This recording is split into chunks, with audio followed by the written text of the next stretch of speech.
as you can see, I've got a basic sketch here on the canvas. That's just, as you can see, it's a fence, you know, at least I hope you can tell.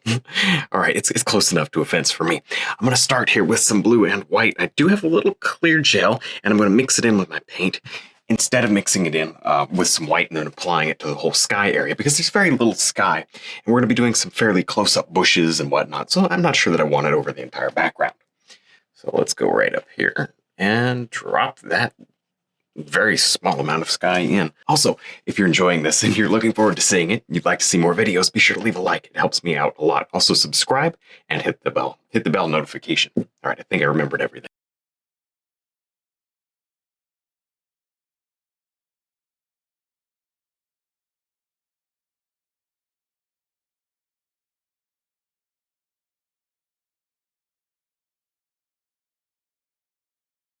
So next I'm going to take some black and some sap green, some umber. Make sure we should get some yellow, maybe. Maybe we ought to get yellow. All right, there you go. Let's see what this does. I guess it doesn't need to be super, let me throw a little of that. Doesn't need to be super dark because, you know, this is going to be kind of around the sky area. So actually that's almost, I think that's almost too dark, too dark. So I'm gonna lighten it up. We might save that as a nice mid-tone. You always want to work. In fact, I think I had a question about this recently from one of you guys. Was, how come my highlights are not looking bright enough? Well, one of the things is if you put just highlight and dark black, like in a tree or something, it won't come out looking right. You need mid-tones, and sometimes you need 2 or even 3 mid-tones to make it look good. You want the transition from highlight to shadow to be more seamless. If you jump from highlight to shadow instantly, it doesn't work. So there you go. Hopefully that makes sense. All right, here's some sap green right into this mess. We're just gonna see, like I said, kind of working out from the lighter to the darker tones just by stippling. Any of this, you see, I just took maybe you didn't see, but I took a shop towel and I just wiped off this entire sky area so that there's no texture. Like, you can't mess that up if you want to. Very little comes off even though it is still wet. It acts like a dry canvas, and that's the secret to painting. And I covered up most of the sky here, so if a few of these little white holes show through, that's fine. I don't actually think it's filled in there, so I'll get that with my green, but that works. That works. All right.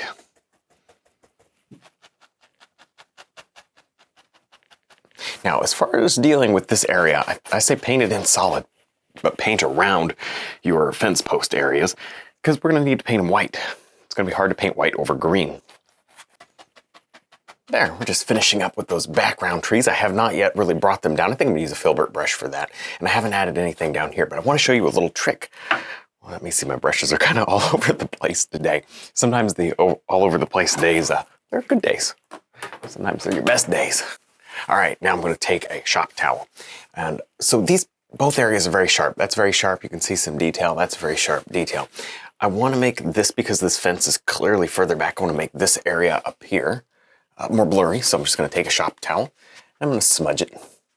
See that? Sometimes you can just blot it like if you were just absorbing some of that, but I'm actually smudging. I'm actually moving it. Now don't go into your blue areas or you'll lose them. You know, grab a, I can't speak. Grab a clean shop towel for that. There, see this? Yes, it definitely works. Kind of painting with the shop towel, actually, but it gives you a tremendous blurry effect that I think really, really works. And then don't do that over here, and then kind of spread the effect off, or spread it out. There, that works. That works. So it's super blurry on this side, and that helps to make it feel more distant, and then it's fairly sharp over here because this is much closer. Creating depth, even in just a mess of green, we're still creating depth, and that's exciting. Oh, this is exciting. So now I've got a nice dark green, a little darker than what's going on up there, and that's going down here. Because the bottom should be nice and dark. It helps to lead your eye up to the main subject. And for this, I'm not gonna do anything too interesting. I'll just sort of stipple with different colors. I got some umber going on in there as well. The umber, maybe yellow ochre. I mean, just different things. You know, maybe there's some soil down here, or just some extra leaves, or see that? Some yellow. You can do sort of some variety, but you don't need a lot. You really don't. I would, when you're done with this, I would go ahead and wipe it off with a shop towel, just like you did, at least just like we did up there. I didn't do it over there because I don't think I'm gonna need to, but I would definitely do it down here because we have a lot of flowers going and a lot of leaves and just details. So we have to have it relatively dry. There we go. Just scrub this on. I do not have medium on there, and I don't have any of my clear gel in these dark colors, because that would make it more difficult. Now normally when you're painting and you hear that noise, this noise, it's usually means something went wrong, but this is actually a good thing. I'm just using my palette knife to scrape away just the remaining paint that's kind of floating on top of the canvas. And I'm gonna leave just a stain, and I've also got a shop towel to take care of the rest. It's kind of nice. You actually get more interesting colors, a little less muddy with what was originally touching the canvas first. It was just the layers on top that got muddy. What's underneath is actually still pretty much intact. Probably because it grabbed that dry canvas and it just kind of froze in place. But anyway, we won't mess that up. I just got to get all that paint. Oh, there's a little dry spot. Ooh, palette knife painting is messy. We're not palette knife painting here. I'm just trying to get the paint off. Of course, you could palette knife paint if you would want to. This painting would probably work out great doing it. It would be a beautiful subject for palette knife painting, wouldn't it? All right, let's go ahead and wipe that off and wipe my hand off. Wow, messy. All right, here we go. We're just gonna remove a little bit more of that paint without creating too much mud. I actually like some of the little bits, but maybe get rid of those white spots and kind of just make it a little more blurry. That works. Now we can paint beautiful, bright, vivid flowers on that without creating mud. It was the only way that was going to happen. That, or you could wait 3 weeks and let it dry. Choice is yours. I'm going to do it with the shop towel. Too much fun. That's the biggest thing about oil painting, right? Oh, they get muddy. Biggest problem. Well, you can easily fix that. Easily fix it. If you don't have access to these blue shop towels where you're from, just use a rag. That's what I would do. Just use a rag. And you'll be set to go. So now I'm going to create the gaps in the fence, and it really doesn't make any difference how many fence posts you have, but I would try to keep it consistent, at least till you get back toward the end where you can't really tell. It's going to all actually be white back there because you won't be able to see the slats. They'll be very small. To tell you the truth, speaking of one thing at a time, I'm not too sure how. I kind of lost all my sketch there, so let's go up here where I can tell what I'm doing, and I'll have to figure that out. See, they go up, then we have this one, which actually has a point on it. I think that would look good. You don't have to do a point. The point's kind of fun. And then these come maybe a little shorter, and then these will come down. So you just take your time, spend a little extra time kind of getting this to look good, and then we'll move on. Because if this looks good, you got the spacing right, and then your perspective will be good, and it'll look decent. Even if each and every flower isn't perfect. Remember, smaller gaps. This is so important. Smaller, thinner gaps as you go back here. So now I'm going to fill in these fence post areas. So these are still really pretty much dry. A little sketch in there, but pretty much dry. So I'm filling them in. And the trick to this actually is not following my blank areas. And I know it sounds weird, but look at this. Like, see, for instance, see it, that there's some spot there that I didn't fill in. Well, that's really green. It doesn't need to be the fence. That would be way too thick. So the hard part here is kind of figuring out, like this one, for instance, is too tall. Kind of figuring out where oh no, is it too tall? Yeah, it is too tall. Because I think what I want my fence to do, you can design your fence any which way, but I'm trying to go with kind of a standard style like you'd see in a neighborhood. That works. So see, that's the shortest one. And then from there, they get taller again. And it's actually time to change to the quarter brush, isn't it? Instead of the 3/4 brush. But, well, this one's in my hand, so I'll go with it as long as I can. Doesn't have to be perfect. Anyone that's not perfect, too thick, too long, too angled in the wrong way. Too angled in the wrong. Yeah, it's okay. I'm concentrating. Anything like that, you can cover it with a rose bush. We got tons and tons of that sort of stuff happening. There we go. So all you have to do is just enough. And then over here, again, we can adjust this, but I'm just getting these in. So now I've got a bright yellow mixed up here on the 1/4" brush, and I'm going to go ahead and just create some bright leaves here toward the middle of the painting. That's all it takes, just a touch of the brush and then a kind of a flicking motion. That works, excellent. You're gonna have to imagine where the stems are until you paint them in. Now, one great thing is, if you get one you don't like, just rub it away. So you can kind of use this as your eraser. If you get too many, just keep that in mind. It's the filbert brush there. Maybe some going the other way. You don't want them too big. This is the middle of the painting. Get a little bigger down here toward the foreground. When all you're painting are leaves and plants, you have to keep the size in mind, because the size is about the only thing that's going to lend some depth and perspective to at least the leaf and foliage area.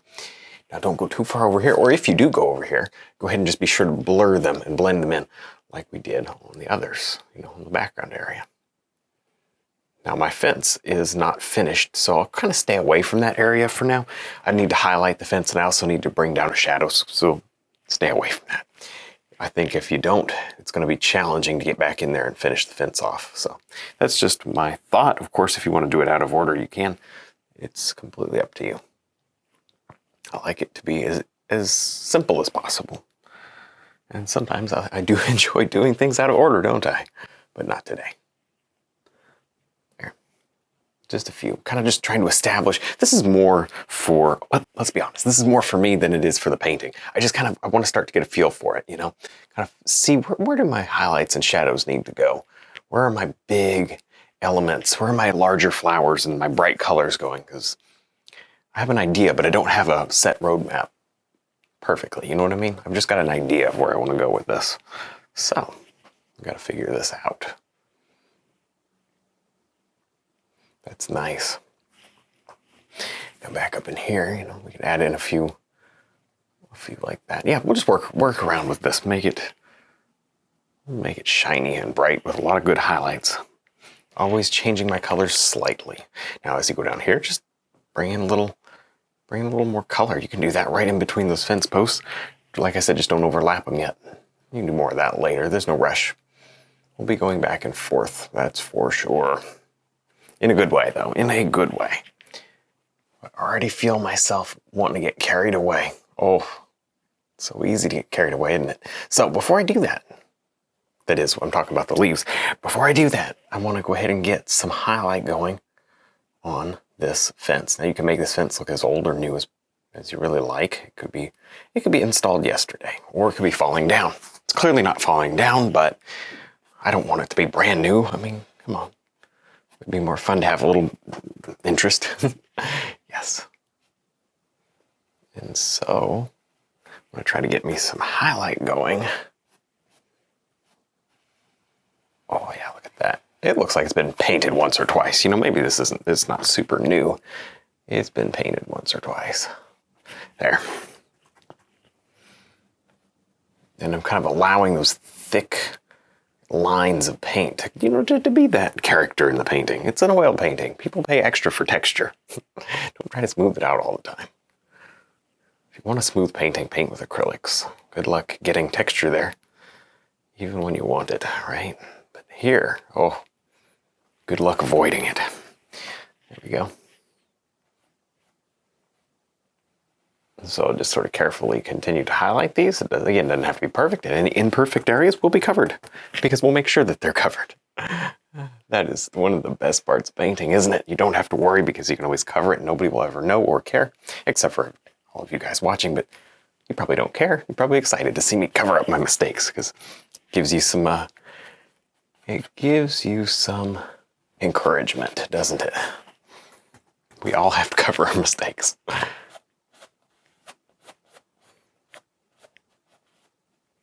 Excellent. Now I'll probably put some final highlight, just so you know, final highlight with the liner brush. It will really stand out that way, but this is going to be most of it. And this is going to be kind of in the hard to reach areas. We'll be covering this and won't be able to highlight too well after this step. So now I've mapped out where I want maybe my 3 main roses. I think maybe not that high. I'm not sure. I'm really not sure, but there's where I think I want them. So I erased all of that there so we can add in our pink color. This is kind of a dark pink for the actual underpainting part of the rose. And it is most important that you get this looking like it's close. And you want that fence looking like it's not so close. Otherwise, this will be really silly looking. I mean, that's just the way it is. we have no choice but to be careful. We have no choice but to be careful. So there's my 2 roses. Pretty straightforward. If you try to do kind of like a cup shape on the top and then round them off at the bottom, see like that? That's pretty much a rose right there. If you do anything like that, you'll be okay. And then, you know, if you know how to paint a rose once, you do it once, and it's really not that as hard as it may seem. So if you haven't tried it again, or if you haven't tried it, trying it in this setting is actually really a good place to try it because it's a little more forgiving. Here's another flower right here, another rose. A little bit more in the shadow. Perhaps that one's actually kind of looking more toward us. I don't know. That's cool. Perfect? No. But I do believe it works. Okay. Yeah, that works. All right, so the only way to make that look correct, I believe, is A, let's go ahead and soften a little bit. So I got my shop towel. Soften this fence a little at the bottom just by kind of smushing. Okay, oh, that helps. This painting is so simple to look at, but I'm finding that it's actually a lot going on, a lot of moving parts. And I'm most concerned with making it look correct. Oh, that's better. See how that kind of floats into the mist? I'm loving this. So was this 100% how I planned it? Absolutely not. But I think I'm gonna just rub some of this, leave some of the texture and rub some of it away just to kind of blend it a little. This looks softer over here, but a little too close up looking, because if that fence is that close, then these flowers would need to be about that big. So. And then what we'll do is we'll make some more smudgy roses back here to cover the fence. Oh, wow, look at that foliage in 3 seconds. Good foliage. Oh, yeah.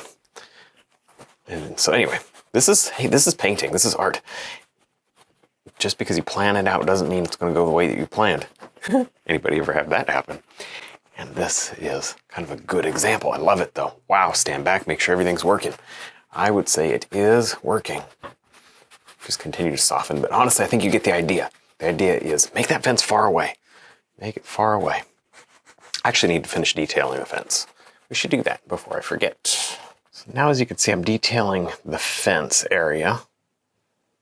Should have done this a while ago, but you know me. Creating a bit of a shadow on the left side. Lights, of course, coming across like that. I think that looks really good when you do a fence painting. Just have the light on the side and then the shadow on the small side. Light on the big side, shadow on the small side. But you can reverse that. You know, you could have the light coming and then you would just see like little tiny bright white stripes and then the face would be a little darker. You could do that as well. It's up to you. This is the way I normally do it. That works. And then as you go, less and less. Just not worried about it down in here. It's not as important. Kind of get it just a little to show, at least, you know, hey, there's something. It's not perfect, but hey, there is something. And then over here, the same idea, except more random. Okay, perfect? No, but I think it'll work. If it doesn't work, we'll make it work. There, a little bit of extra to this cross brace piece that holds the fence together. Yep, that works right there. Okay. And now we can cover that with anything we like. We don't have to worry about it so much. What do you think? Maybe we would kind of bounce back and forth here. Maybe we'll grab some just white and tone it with a little yellow ochre. I'm gonna put some extra glob on, some extra highlight. I said I was gonna do this with a liner brush, but look, I'm doing it here. Best laid plans. There we go. Oh, man. All over the place today. And isn't that fun? Excellent. Okay. I like that. I like that a lot. We'll just sort of continue to do this. Hit these nice bright edges. Refine anything that needs help. And believe me, things will need help. And there you go. For now, I'm liking the way that is headed, at least. At least it's headed in a good direction. So now I'm gonna kind of finesse the background a little, maybe just adding these blurry bits of highlight. They represent a bunch of leaves all kind of blurred out of focus because they're far away. And I think that that actually works. It works really, really good. I've got this is detail brush, got yellow-green color. It was left over from something else. And that's about all it takes. You know, because this fence is more or less done. Hey, look, there's even some dry spots still. Okay, it's probably not going to be done till the very end. But, you know what? It's far enough for us to be able to do this sort of thing. Get some of these little details in. I don't want a whole lot of texture back here. It's too much. Let's go ahead and get rid of some of that. There. Oh yeah, that works very well. Go right around the fence post. Maybe blur the edges and kind of leave the middle a little brighter. I think that makes it more interesting. You don't want to just dark and light. See this? Just look, there's dark light and watch what happens. I know this is subtle, but watch what happens when you come. Wipe off my brush. Come around the edges of that and smooth just the edges and leaving the inside bright. I think that works so much better. Do that when you paint. You can do that to just about anything. That works. Well, now I'm adding in some dark leaves, and it's probably one of the final leaf passes that we're going to make. We'll probably do a couple highlights, but they won't be quite so as intense as all this. There's going to be a lot of dark leaves. And I'm working kind of from left to right. You see, I've got a couple extra flowers in here, and I've got these original spots that we put in. Remember that we had to scrape those off with a palette knife. We're going to try to leave some of that. I don't want to cover it all up, but it'd be kind of cool if it just is shining through. I think it'd be interesting. Let's see if it works. Let's put that to the test. Don't overdo it. I just want to, oh, that is pretty. It's interesting, and it's actually very kind of high contrast. Just get a couple of, there we go, details. Oops, wow, that was really fat. Yeah, maybe we'll cover that spot there, but that's okay. Nobody will ever know. See, this works. I think down here I'd like to see it fairly solid. Maybe not fully solid, but fairly solid. I'm using the detail brush just to do the comma strokes. That's all it is, a bunch of comma strokes, just like if you were putting a leaf, or putting a leaf. Yeah, putting a leaf on a tree. You use one comma stroke. That works. Cover up, I don't even know what kind of, those aren't flowers of any kind, they're just color. And I'm covering them up so that the color just sort of stays, but you know, doesn't really need to look like anything. Excellent. We'll keep on going with this, but that's just kind of the thought here. Just get some good darks, leaving some of that funny background, the wacky background showing through. I love it because I think it really works. It really works and adds something to this painting, doesn't it? Yep, just like that. Let me grab a little bit of our purple here. This is just a kind of a purple made from everything that was laying around, a little more blue, or kind of a purple gray, just by the nature of stuff getting mixed in. This fence is very, very flat. The color's there, the shape's great, but it's flat. It needs to be helped. Here's how we're gonna help it. We've got a shadow color. We've got our light coming across like this. And I've already started right here, but I'm going to place in a little of this shadow everywhere on the fence where you would think that there would be some amount of shadow from the leaves and flowers. And here's the thing, with this much foliage, who knows what's over, off the canvas and we can't see it. So we'll account for that. You can have splotches of shadow where there's nothing really to cast the shadow. That's okay. Let's just get all of this in. It's going to be so much better looking with these big splotches of shadow. When it comes to things like shadow, it's actually better if you stand back from your painting. Long handles for a reason. Stand back and get a good look at what's going on. Also, try to go with the texture of the board up and down. Don't go left and right too much. I guess you could probably do it a little, but I wouldn't do too much. There you go. At least just kind of get some of this going. It looks good though, doesn't it? Just to have some shadow. It turns it honestly from a very flat fence to something that's got quite a lot of interest. Quite a lot. Excellent. And then by choosing this nice purple color, it tends to do very well. You can add a little red back to it if you pick up a lot of green. Red and green just make brown. The purple does really good with these colors. You won't have anything weird happening. So anyway, this is probably one of the most important things we've done in the last little bit on this painting. This is one of the most important things. Creating beautiful depth here. Yeah, that definitely works. And if you want to darken the left side, you can definitely darken the left side. Hold on, let me get a brush. Just grab something darker. I don't really want to mess up my color there, but by darkening the left side, I'm talking about like where the board is, going the other direction, you know, like the small edge. I had it fairly light on the shadow side. We can go a little darker if you think that, you know, if you think that would help it stand out, something like that, you could do that. Don't go too crazy, but you know, you have options. I'm gonna go right back over here because this is kind of where I was like, oh, my shadow is basically the same, which is fine, but I think it's a little more interesting, but that's just me. Again, it's supposed to be a white fence, so don't go too dark on the shadow side. It still would be catching a bit of light bouncing around in the surroundings, you know. So now it's finally time to start highlighting this rose. And there's a lot of very, very wet green and whatnot around, so I gotta be careful.